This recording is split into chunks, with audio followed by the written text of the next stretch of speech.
When to plant is a question that I'm often asked. It's often in relation to a specific vegetable, but it's sometimes a general question in terms of gardening and particularly spring planting. Now, it's a little bit like asking how long is a piece of string, because there are so many variables, particularly in relation to climate, where you live in the world.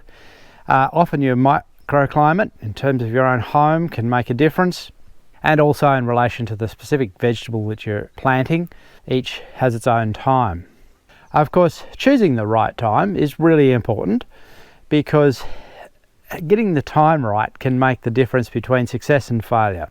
If you plant things too early, they often sit, they can stagnate for quite some weeks, or if you plant too late, you can run out of season. So getting the time right, there is a perfect window in terms of planting, I think, in any area.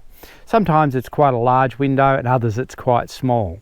So getting that time right is important. Particularly seeds. Often if you put seeds in the ground too early, they can actually just rot instead of grow, and you've completely wasted your seed and your time. So what I wanted to give you in this video was a few tools and some ideas how to choose when is the right time to plant in your locality.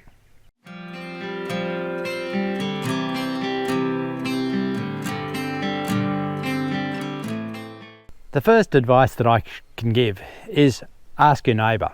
Now, I know that in today's world a lot of people don't grow vegetables, and so often your neighbour may not be growing food, and that creates a problem. In the past, when everybody grew it, it was simple. If you moved into a new area, you just asked your neighbours, when do I plant? And they would tell you. But today, of course, so many people don't grow their own food, so sometimes you have to work it out for yourself. Climate, as I've said, is so important, and it can vary greatly. Here in Tasmania, in this island, we have a number of different climates. We have a coastal climate where people are right against the sea and may not even get any frost. We have the other extreme, which is the alpine climate, where you can get snow in winter.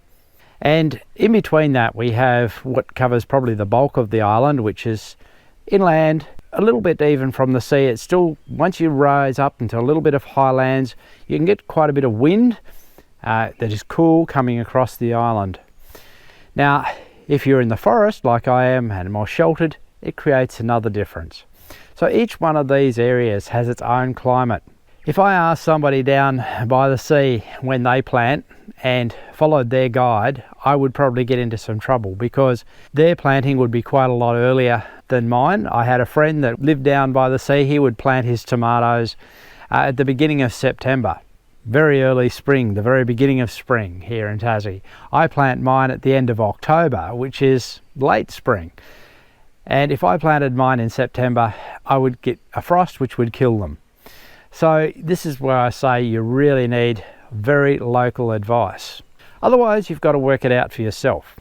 Now, there's a few ways of doing that. Now, the first is to use the scientific method, and that is to look at the soil temperature. Now, there are guides on the internet that will tell you the soil temperatures that you need for planting seeds and transplants. There are a number of these around. I'll put links to a couple down below, so I won't actually give you the details in the video. So you can go and look at those and actually check against what you want to plant in terms of what soil temperature it should be. Occasionally you will even see, like this one on a seed packet, where it actually gives you the soil temperature that's ideal. Very few seed packets are as helpful as that.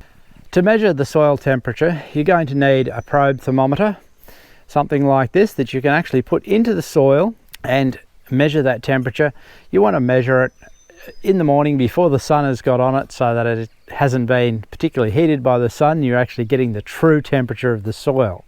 The other thing to look at, and particularly this is important when actually putting out seedlings, is the overnight temperature.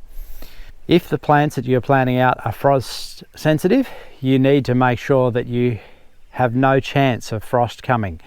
If you're not sure about when the last frost occurs in your area, check your weather department's guides. They will usually have records as to the minimum overnight temperatures, and that will give you an idea as to when the last frost is likely to occur, and then allow a couple of weeks for safety before actually planting out frost sensitive plants. Other things, of course, like beans and pumpkins and cucumbers that like it quite warm, you'll need to allow probably at least a month away from the last likely frost. The other way to determine when to plant things is to look at when things begin to grow in your area. For example, this silver beet has been sitting from the previous year, and as the temperature has risen in the soil, even though it was quite dormant over winter, it has now begun to come to life and move and go to seed.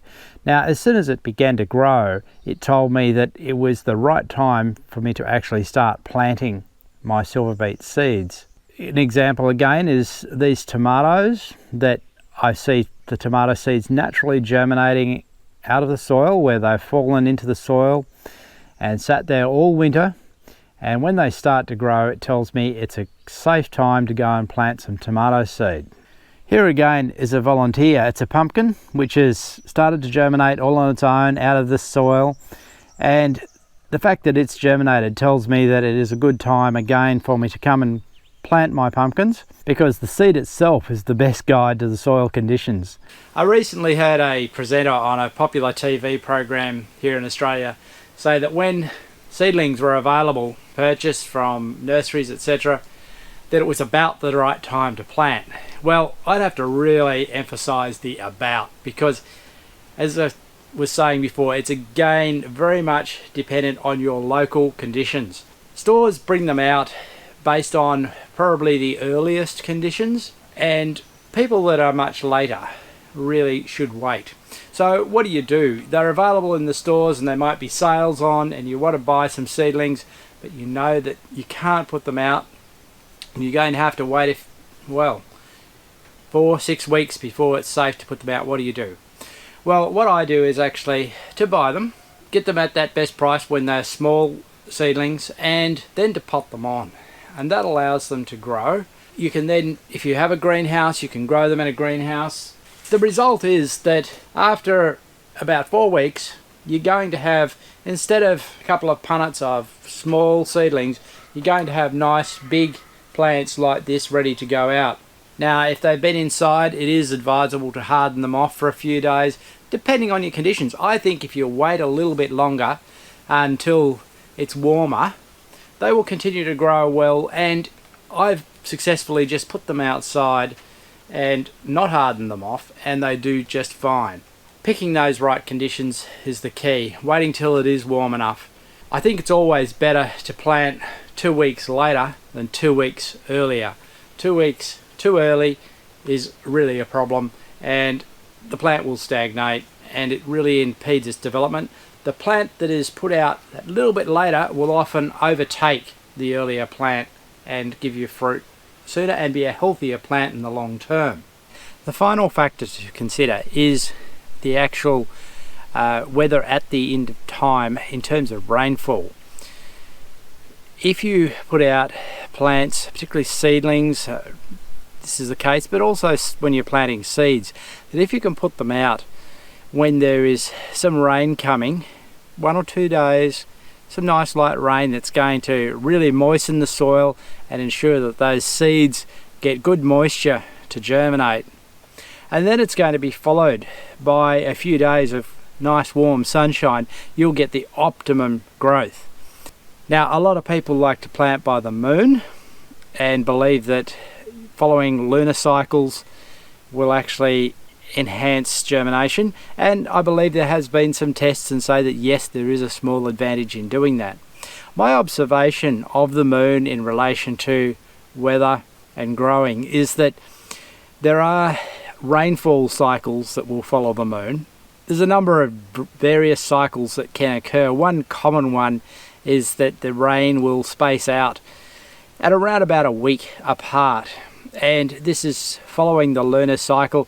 It's a little bit more than a week, and it'll creep because the lunar cycle is just a little bit more than 29.5 days. So on 1 week it'll rain a Monday, the next week it'll rain Monday again, and then the third week it'll move to a Tuesday, and it'll just creep along.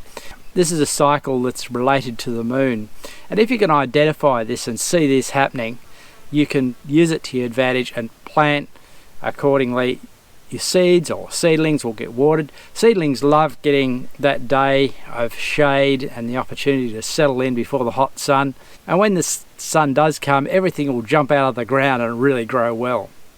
So I hope this video has given you a few ideas as to how you can read your climate and read the soil and choose the right time to plant your vegetables.